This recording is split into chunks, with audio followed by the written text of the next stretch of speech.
Business News is next.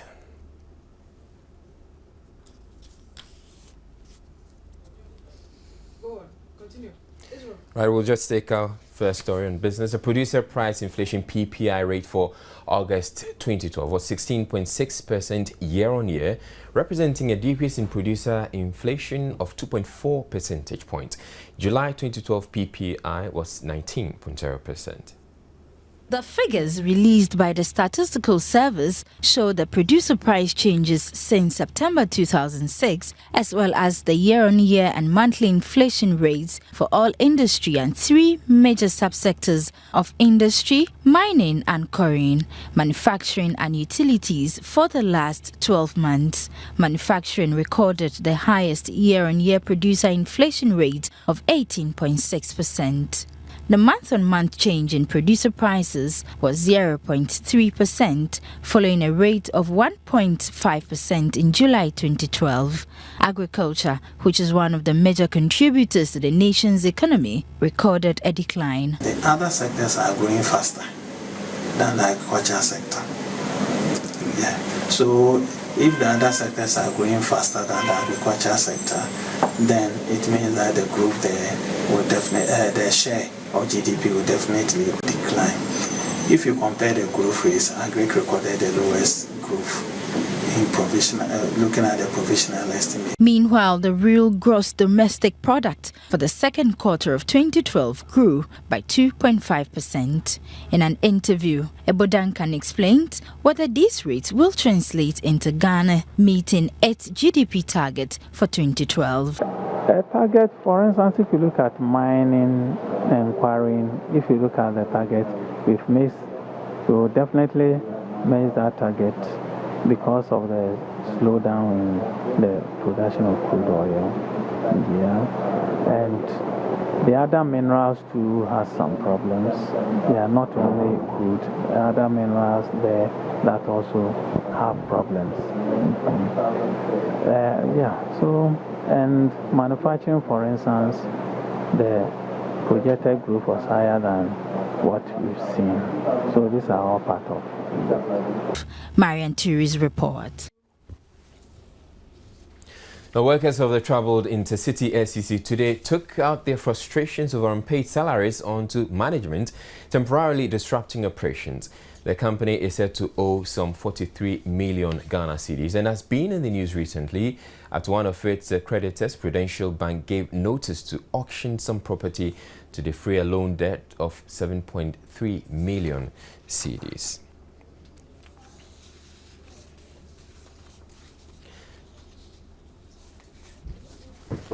So that's it for the business segment, but we have more news.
Hello there, my name is Rashidat Kadiri and I bring you the latest in the world of sports.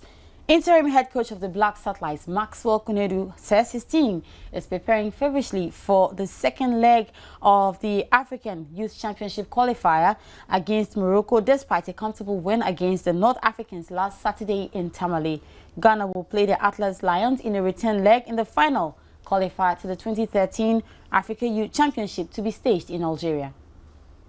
Ghana beats Morocco 4-1 in a fiercely contested encounter at the Tamale Sports Stadium last Sunday and will go in a chest high for the return leg in a fortnight. The former Asante Kotoko coach says his team is not relenting in its efforts to record a second win over the North Africans.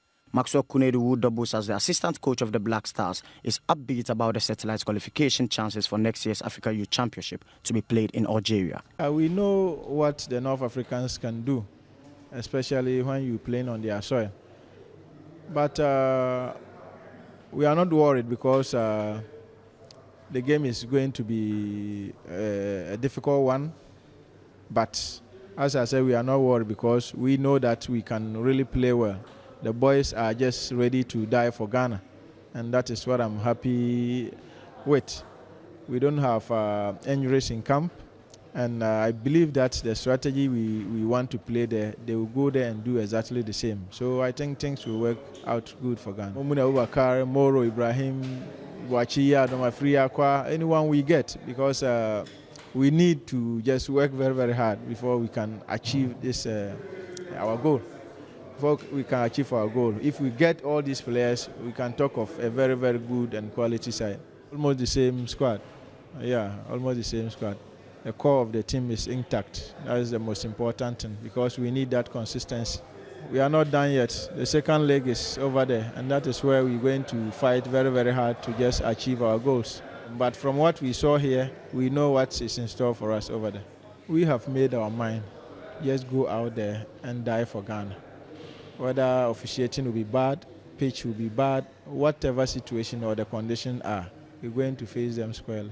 After conquering Africa and the world in 2009, the Black Satellites are here to impress in intercontinental and international competitions. They were kicked out at the group stage in the 2011 Africa Youth Championship in South Africa and failed to qualify to defend the title they won in Egypt in 2009 in the World Youth Championship.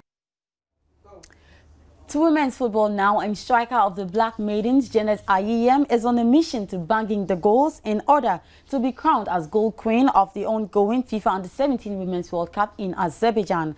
The 15-year-old has scored 2 goals for Ghana in the competition so far.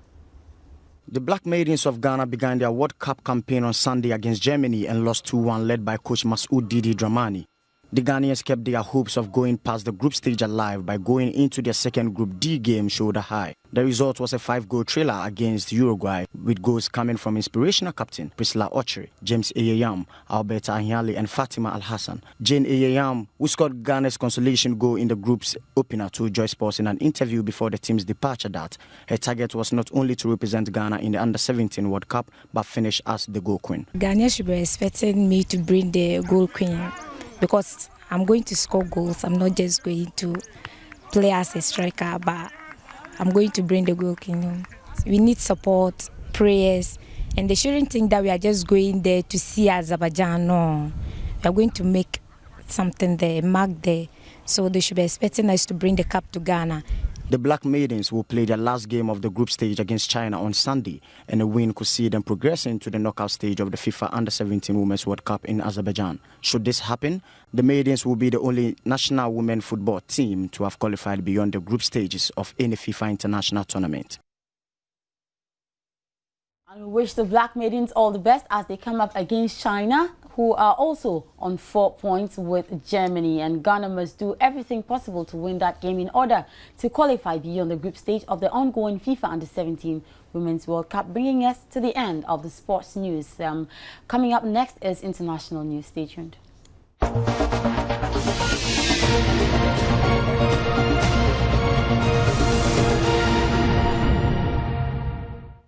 Right, so that'll be all for the bulletin, the Joy News at 8. My name is Israel, and thank you very much for making time.